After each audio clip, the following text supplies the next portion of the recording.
Okay, so this is just a little video to help people learn how to plan and write a classical studies essay if they wanted to get into the ancient world, or if you came from the scientific side of archaeology, say, or you wanted to explore the more magical and esoteric aspects, or even if you just wanted to up your game and go to university and earn some academic credentials that would give you authority in the field of classical studies, which includes Hermeticism, and be someone who was part of the intelligentsia. So that's someone who is part of the literati. This is mentioned in the writings of Suetonius, preserved by Donatus, and he describes what the difference between a literatus and a literator is. Anyway, so this is a brief essay to help others, like say if you were someone who was going on the internet with ChatGPT and trying to make yourself look real clever, but really deep down they knew that they were living a lie and thought, well, no, I'll go to university, I'll knuckle down, I'll try and up my game. So this is to help other people, and it was prompted by a friend of mine I spoke to, who a close family member wanted to learn classical studies. And so this is just, I thought, well, I'll put together a little talk on it. This is how to plan and write an essay in classical studies. Now, what would I know about it? Well, I'm Mr. Maxwell Lewis Latham Magister Artium cum honoribus in litteris humanioribus, which means I hold a Master of Arts in the liberal arts with honours. And it took me a very long time to earn those, 6 years for my Baccalaureus Artium, the BA, and another 2 years for the Magister, the teacher. So I have authority on this subject, and even if I was something of an outlier and not especially well liked, if you're vociferous and intelligent, you're not well liked by your peers, because they all want to have the look at me, mummy. They want to be centre of attention, and when they're outshone, they tend to get angry, and you can be ostracised quite easily. But anyway, that's just my credentials. So I have authority, and as you can see, I have 1 or 2 books on the subject, and I've read all of these books numerous times in their original languages. Most of them are in just Latin and ancient Greek, so I'm not just like someone who reads the Penguin editions or whatever. Anyway, so I have authority, and I'm going to tell you how to write and plan and write a good classical studies essay. Now, first thing we do in any subject is we understand definitions, right? So if you're doing an undergraduate degree, particularly, the first thing you do is you answer the question directly. This is not always the case. In postgraduate, you're encouraged to go off on some kind of weird tangent. But I've always found that if somebody asks me a question, the best thing I can do is just answer it directly. Just give them a straight answer. Don't be like a politician and say, oh, wait, I think that the figures... Blah, blah, blah. No, just answer the question. Second thing you do is start with a definition. That's one way of doing it. What is classical studies? What is it? No, classical studies comes from classicus or classis, according to the classicist Robin Lane Fox. Excellent classicist. And he said it means the first, or the Royal Navy. The Marines. Classis means the fleet, the admiralty.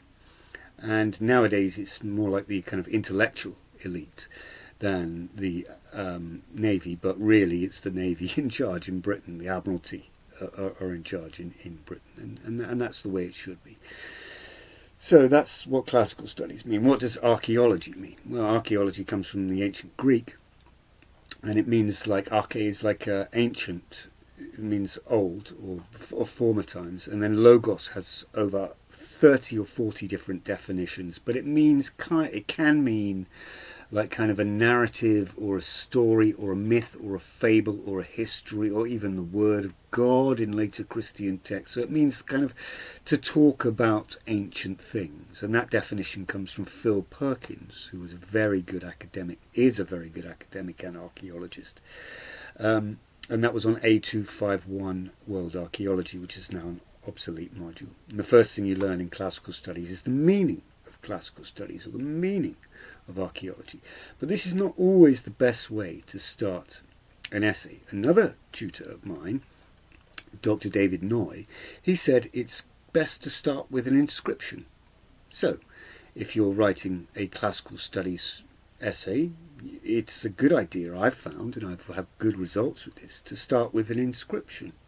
And that's not a bad idea, actually. But it depends, and it's up to you as a student whether you want to structure your essay through themes or through chronology or particular case studies.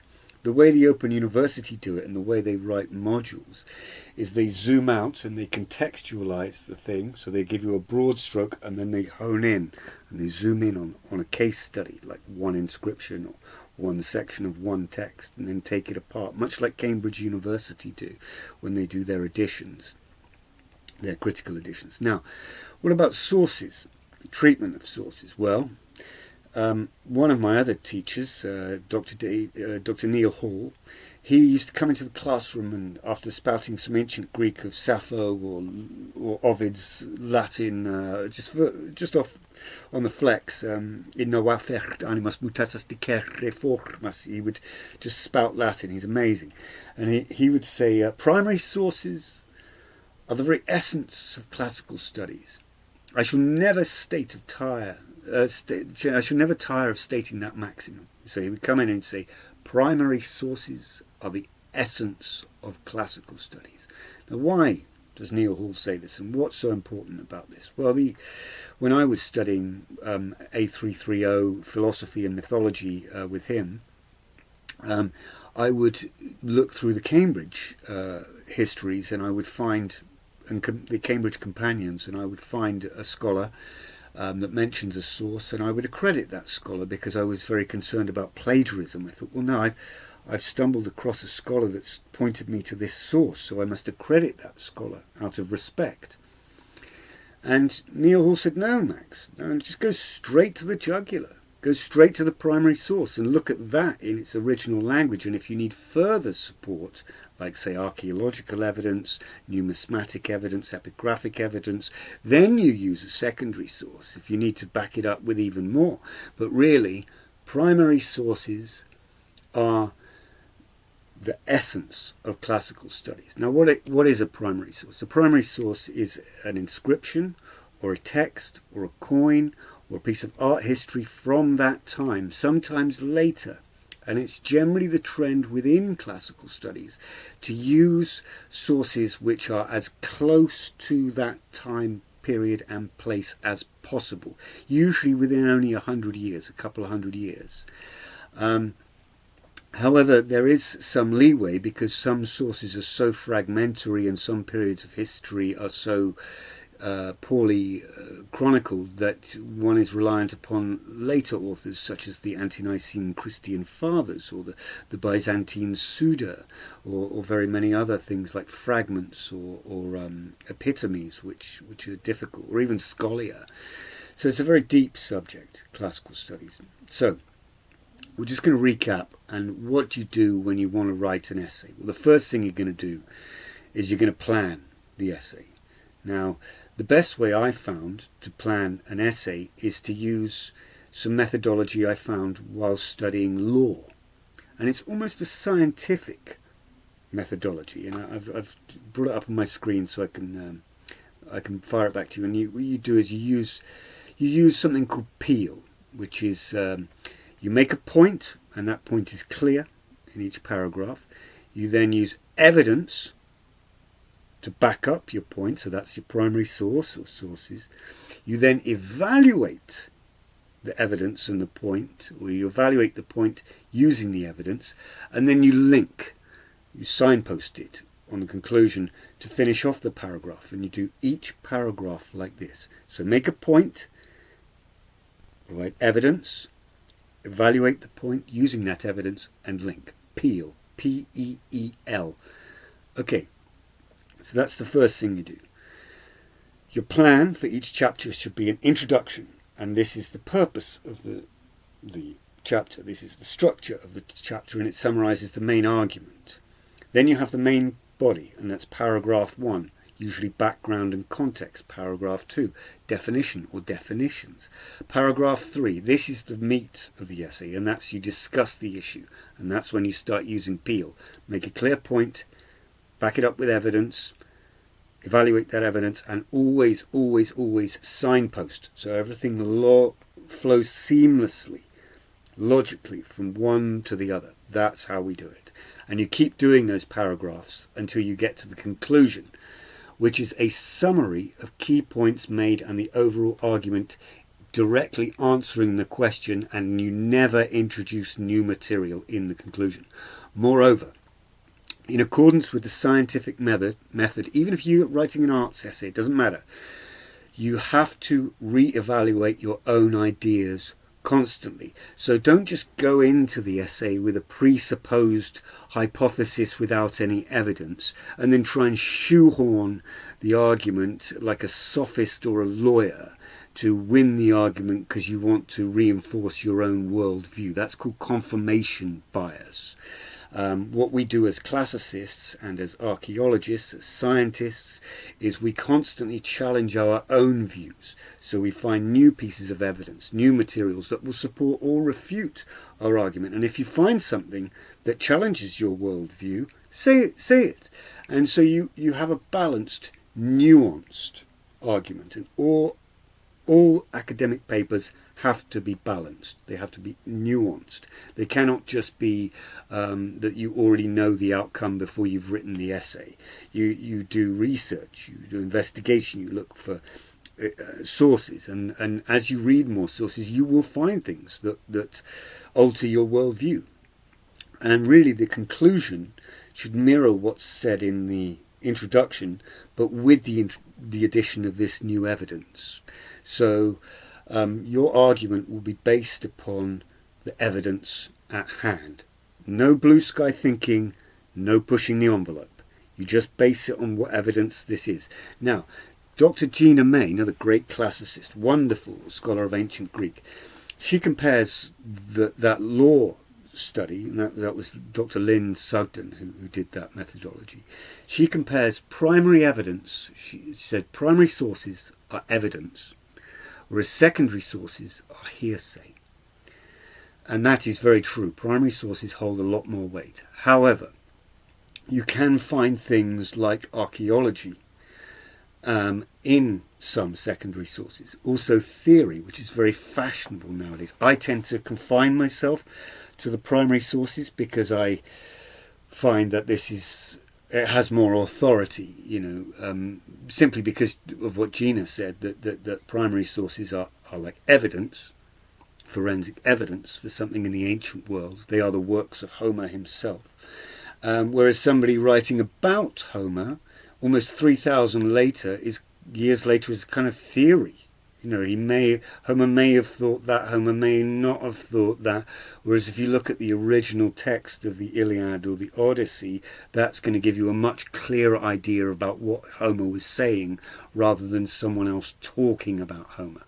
That said, there are some other things you should do. Push yourself. Learn Latin. Learn ancient Greek. Not at the same time. Very difficult, but ultimately rewarding.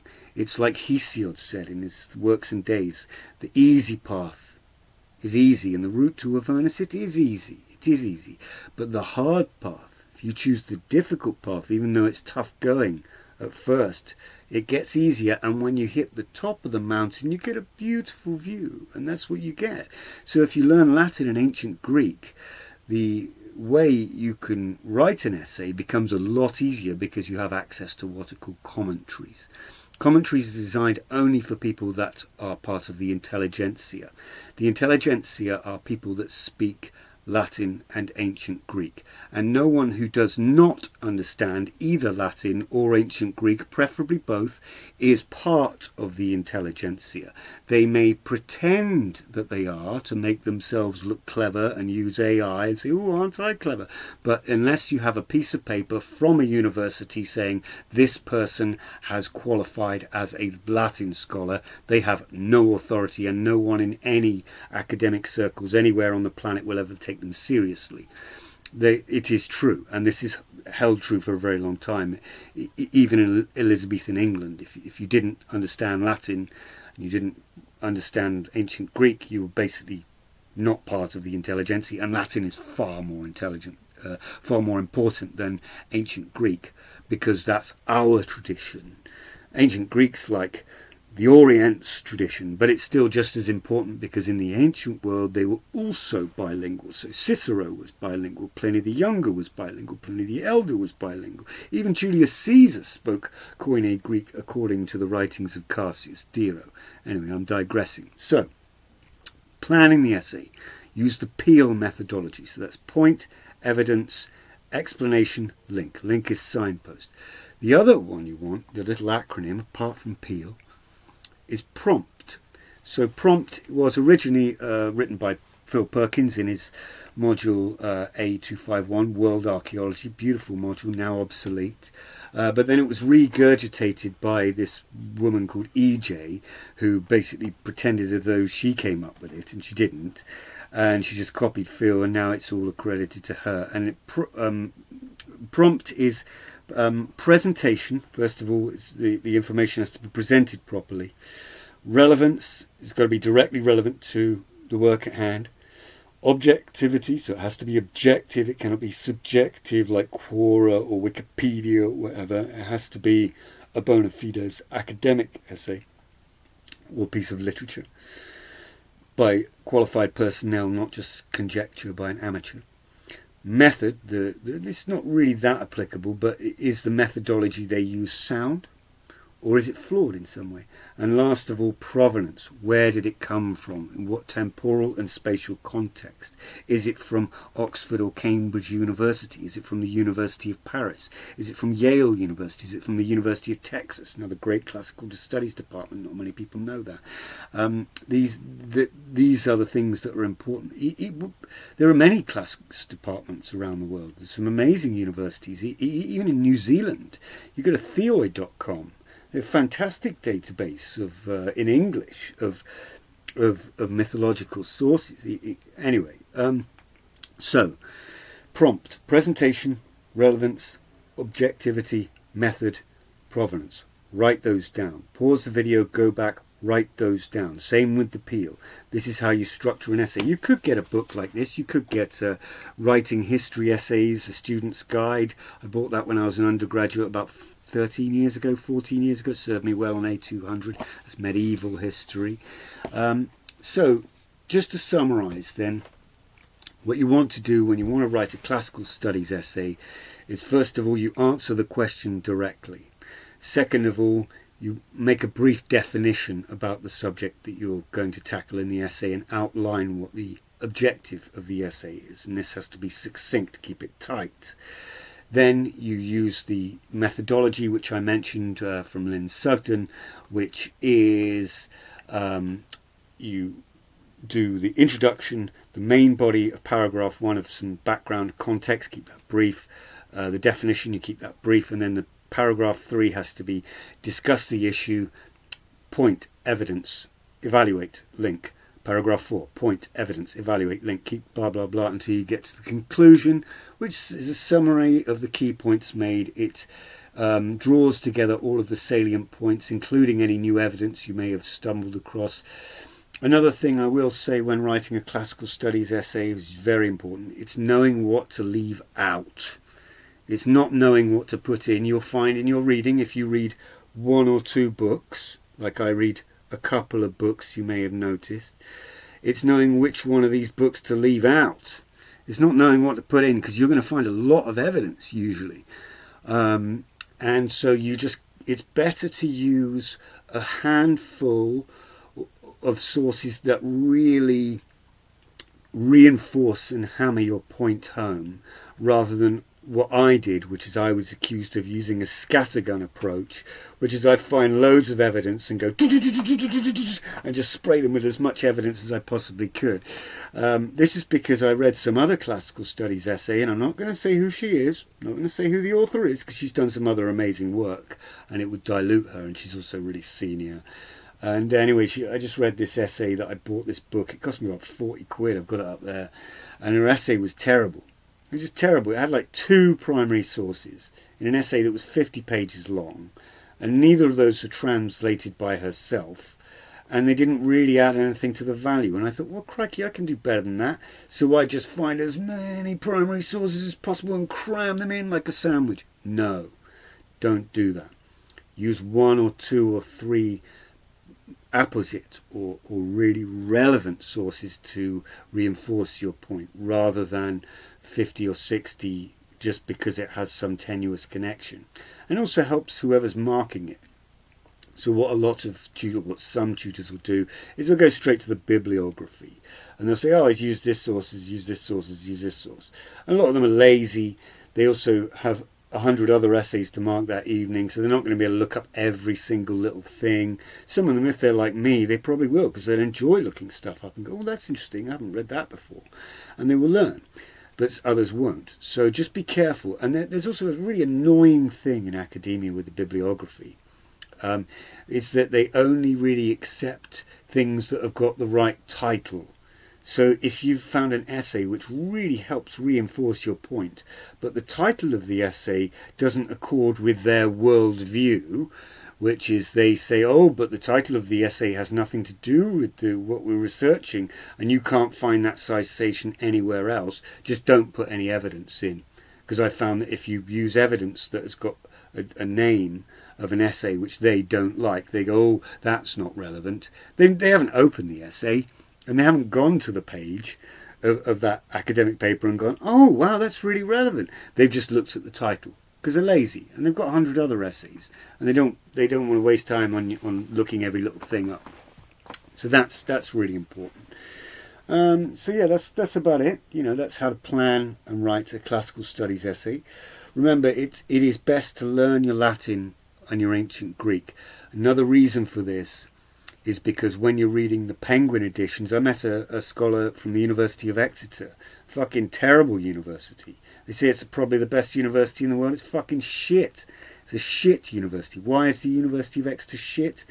It's because I've met 2 scholars from there, both of whom who have done classical studies degrees, and neither of them knew what classical studies was. They didn't even know what subject they were studying. That's how shit that university is, right? And one of them, I said, oh, so what did you study? And she went, oh, we studied the Georgians. We did a lot more sociological theory.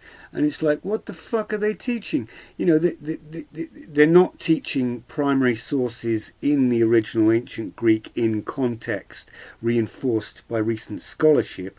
They're thinking about abstract theories and reception studies and doing everything they can other than actually do the business, which is to look at the evidence in context in their original language.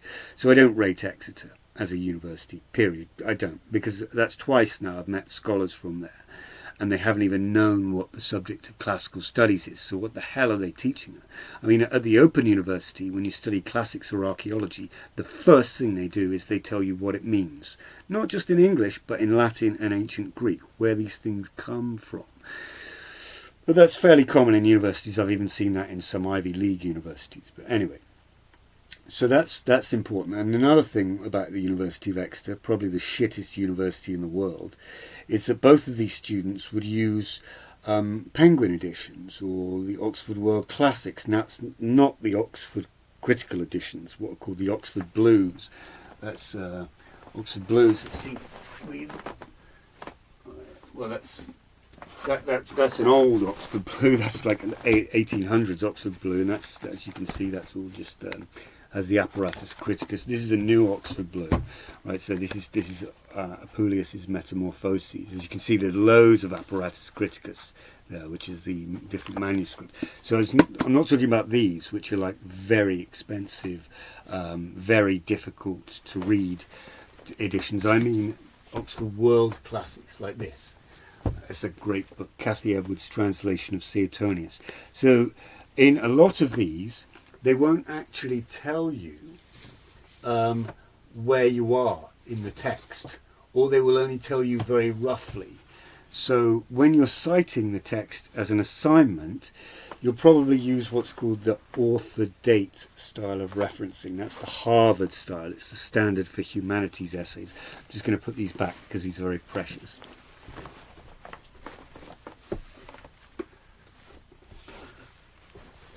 And so what they'll do is they'll put the name of the translator, the year of the book, and the page. But that's not what classical studies scholars do.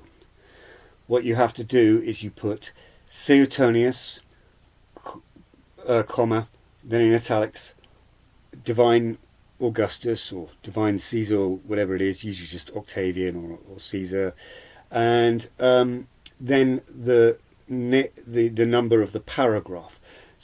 And then after you've quoted it, put trans Edwards. So trans Cathy Edwards, or trans Graves, or trans Donna Hurley, or whomever you've chosen. Probably the best translation of Suetonius I've read is by Maxwell Lewis Latham. That's excellent, but it's unpublished. It won't be out for a while yet. Anyway, so that's how you do it. That's how you do the how you cite an essay. And if you're reading it in English rather than in Latin or in ancient Greek, then you won't really know where you are all the time. And another thing is, most people who read in English never accredit the translator because they don't feel that they have to. This is a big, horrible, nasty habit that a lot of people, it's very amateurish. Why must we always accredit the translator? Because we are translators ourselves. If you knew what it took to learn Latin, and it's a lot more difficult than being homeless or learning a martial art, I can tell you that, and I've done both, by the way, then if you learn Latin, then you have instant respect for anyone else who's learnt Latin, and they become your peer, your colleague, your contemporary. And if someone has taken the effort to learn ancient Greek, then that is very respectful, because it's one thing speaking Spanish on holiday or going and learning Italian, right? That's tough because they speak quickly, but to learn Latin is very much more difficult than modern day Italian. Same with ancient Greek. Ancient Greek is much more difficult than Demotic Greek or modern Greek. So you always accredit the translator, always, every time. And if someone has revised someone else's translation, you maybe mention that, but it's not necessary. Always mention the original translator. It's not really a translation. If someone's just revised someone else's translation, all they've done is they've gone in and they've just tweaked someone else's work a little bit, and that doesn't really count. The heavy lifting has to be... A lot of these guys are dead as well, and they should never be forgotten. People like Rex Warner, people like Ian Scott Kilver, even modern classicists like Robin Waterfield. You've got loads of translators. I mean, there's just tons of them. I can name 100 different. Evelyn White is another one. We have Peter Green, not the guitarist. I could go on about translators for ages, but always accredit the translator. One last thing: the difference between a bibliography and referencing. A bibliography in modern scholarship is basically a list of books. So those are just a selected bunch of books. References refers to the specific books that you have put in your essay. Quite often they're all put together, but there is some faculties which tend to put primary sources and secondary sources apart. Some even put archaeological or internet sources apart. So even if I prefer the term bibliography because it comes from the ancient Greek biblos, which is like library or book, and then from logos, which is like the word or word of God, so bibliography, and graphe, which is to write or scratch or scrawl. So even if I prefer bibliography, I acknowledge that reference is the standard nowadays. And another thing is, when you reference time, you must never reference Anno Domini or BC. You can't do that. You have to put Common Era or before the Common Era. I'm a Christian. I'm a Latinist. But because this is the way things are done nowadays, that it is better. And besides, the date of Jesus Christ is often disputed by scholars. It's actually probably around 4 BCE. So you can't say Christ was born 4 years before the year of Christ's birth. You know, it doesn't make any goddamn sense. And besides, you could say before the Christian era. CE doesn't mean common necessarily. It could mean the Christian era, which is why it's kind of gained universal acceptance, because the Christians, which is mainly America and Europe and most of the Orthodoxy, are like, yes, Christian, you know, I'm Christian, because the Arabs have their own system of time, which come from the time of Muhammad. I don't really understand it. I'm not an Islamic scholar, really. There are also other systems of time. Archaeologists use radiocarbon dating. They use BP, which is before present, which has a plus and minus, so that's a factor of error or variation. And in fact, geologists and geoscientists even, they have a different time scale again. But really in the classical world, in the ancient classical world, it's CE, Common Era, and BCE, and that's how you reference everything. And generally speaking, you ought to say all dates are in BCE unless otherwise stated, if you can afford it in the word count. One more thing about the word count. It's better to write one well-written sentence than to write half a sentence that's so abbreviated and contracted that it doesn't make any sense. So even if you do have to spend a few more words to make it coherent, just make it legible so it's in clear, idiomatic, readable English. It's not just gobbledygook. Abbreviations are very fashionable in classical studies. So H for Homer or Herodotus, but we don't know. So I always put Homer. I just put Homer, Iliad. Another thing to use with abbreviations in classical studies, if the author has only written one work or only one work survives, you don't need to list the name of the work. So, for example, I don't know, Dionysius of Halicarnassus. His most famous work is the Roman Antiquities. It's only a partial. We only have, I think, 7 volumes of it that exist. Yeah, 7 volumes exist. And it cuts off halfway. But not many people know that Dionysius of Halicarnassus also wrote a number of other lesser works which are obscure. So some classicists will say, oh, Dionysius of Halicarnassus, and then they'll give a number. But this just displays their ignorance, because the more well-read, the literatores, members of the literati, understand that Dionysius of Halicarnassus was also an ancient philologist and critique of oratory. So he would write essays on other orators like Lysias and Demosthenes and discuss authors like Thucydides. So, yeah, just be aware that that's the convention. One more thing, there does tend to be nowadays in classical studies that Thucydides is the gold standard.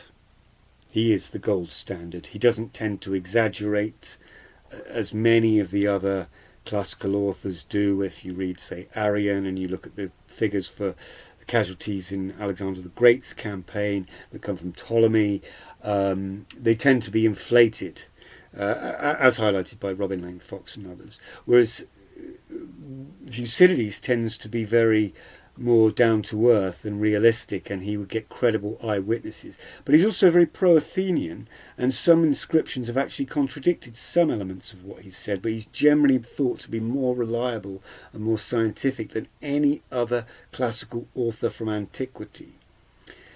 However, this isn't to say, as Paul Cartledge, the great classicist from Cambridge University, he argues, he said, oh, and Diodorus Siculus isn't even a historian. Ho, ho, ho. Actually, Diodorus Siculus is more reliable than Xenophon himself when it comes to the march of the 10,000, even if Xenophon was an eyewitness, because of the Oxyrhynchus papyri. And if one were to read Xenophon on its own right, you'd think that everything that Xenophon said was completely true in his Anabasis, his march up country. But Diodorus Siculus informs us, and he cites his sources in places, so he'll say, the Oxyrhynchus historian says, that, and we've compared it with fragments, so we know it's true, that in some cases, Diodorus is more reliable, even if he's writing 400 years later in the 1st century BCE, than an eyewitness, because the eyewitness was very biased in this case. Xenophon, in his Hellenica, or the History of Our Times, it's sometimes translated by Rex Warner. Romulus neque take. Romulus, he's woken up and he's grumpy. Salve puer. Quid est, ad me. Anyway, you cheeky monkey. So even if Thucydides is the gold standard, quite often classicists will say, oh, you can't trust anything Suetonius says. And then in the next sentence they'll say, Suetonius, Life of Julius Caesar.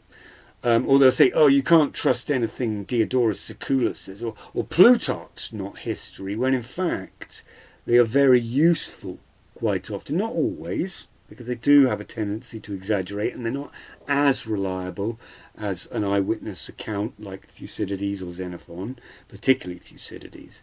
But Herodotus still has his place. And so does Diodorus Siculus, and so does Plutarch. These are still sources. They are still sources. They may not be as credible, but they provide good supporting evidence. So anyway, I could ramble on about classical studies for hours and hours and hours, because I absolutely love that subject more than anything in the world. Not that I've ever done anything with it of note, because, well, that's the English. When the English say they're going to give you a good job, they don't mean business. The French do, the Chinese do, but the English don't. They're not serious business people. But that's okay. That's how to write a classical studies essay and how to plan one. If you want any further information about classicists, or you want a video doing, just leave a comment in the comment section. And volete omnes.